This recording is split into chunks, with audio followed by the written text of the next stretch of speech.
တမန်တရား၏အတီး နှလုံးသားထဲမှာဖရာသခင်ရဲ့နှုတ်ကပတ်တော်များ နေထိုင်မှုပုံစံ ဗျာဒိတ်လေး3 ဟေပြဲတစ်ဆက်နှစ်ဆက် ခုနှစ်သမတရား၏အတီး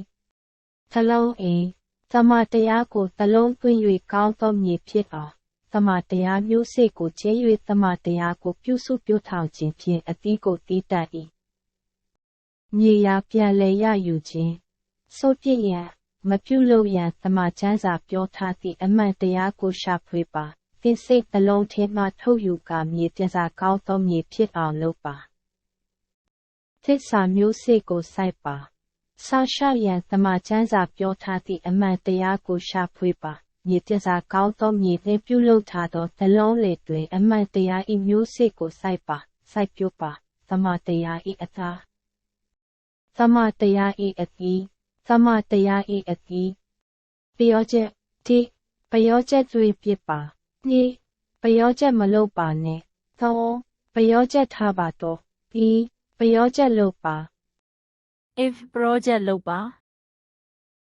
စိတ်နှလုံးထဲကတစ္ဆာတရားကိုဖယ်ထုတ်ပြီးကောင်းသောမြေဖြစ်အောင်လုပ်ပါနေထိုင်မှုပုံစံ ဗျာဒိတ်လေး3 ဟေပြဲတစ်ဆက်နှစ်ဆက် တိမောသေ4:15 မိနစ်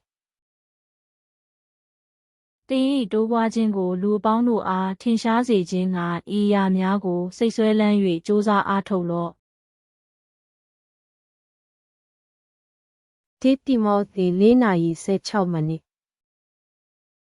ကိုရင်းကိုဆုံးမောဝါဒကိုပင်သတိပြု၍အမြဲတည်နေလော့ထို့သောပြုလျင်ကိုလင်းနားထောင်သောသူတို့ကိုလင်းကယ်တင်လိမ့်မည်တိမောသေ9အချို့တိအသက်ကြီးသောသူကိုကြက်တဲစွာမဆုံးမနှင့်ဘာကဲ့သို့မှတ်၍တောင်းပန်လော့လူပြိုတို့ကိုညီကိုကဲ့သို့ယင်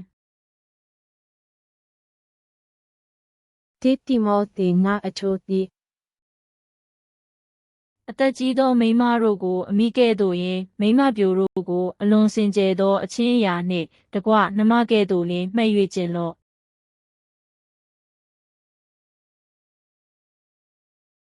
တိမောသေ9အချို့3 မုတ်ဆိုးမအမှန်ဖြစ်သောမိန်းမတို့ကိုမဆလုပ်ကြွေးလော့ တိမောသေ9အချို့4 သားမြေးရှိသောမုတ်ဆိုးမဖြစ်လျင်ထိုသားမြေးတို့သည်ရှေးဦးစွာဖျားဝတ်ကိုရည်မှတ်လျက်မိမိအိမ်ကိုပြုစု၍မိဘဘိုးဘွား၌ကျေးဇူးဆက်ခြင်းကတင်ကြစေထိုအမှုသည်ဖျားသခင်နှစ်သက်တော်မူသောအမှုဖြစ်၏တိမောသေ9:16 မိနစ် ယုံကြည်သောယောက်ျားမိန်းမ၌မုတ်ဆိုးမရှိလျင်ကိုယ်တိုင်လှုပ်ကြွေးစေသို့ပြုလျင်အမှန်ဖြစ်သောမုတ်ဆိုးမတို့ကိုအသင်းတော်သည်အနှောင့်အယှက်မရှိစေဘဲလှုပ်ကြွေးနိုင်လိမ့်မည်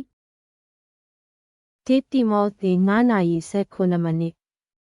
ကောင်းမွန်စွာအုပ်သောသင်းအုပ်တို့သည်အလှနှစ်ဆကိုခံထိုက်သောသူဖြစ်သည်ဟု၍ယင်တရားဟောခြင်းဆုံးမောဝါဒပေးခြင်းအမှုကိုကြိုးစားအားထုတ်သောသူတို့သည်အလှနှစ်ဆကိုအထူးသဖြင့်ခံထိုက်သောသူဖြစ်သည်ဟု၍ပြင်းမှတ်ရမည်တိမောသေ9:10 မိနစ် ကျွင်းသောသူတို့သည်ကြောက်စေခြင်းကအပြစ်ရှိသောသူတို့ကိုလူအပေါင်းတို့ရှေ့မှအပြစ်တင်ဆုံးမလော့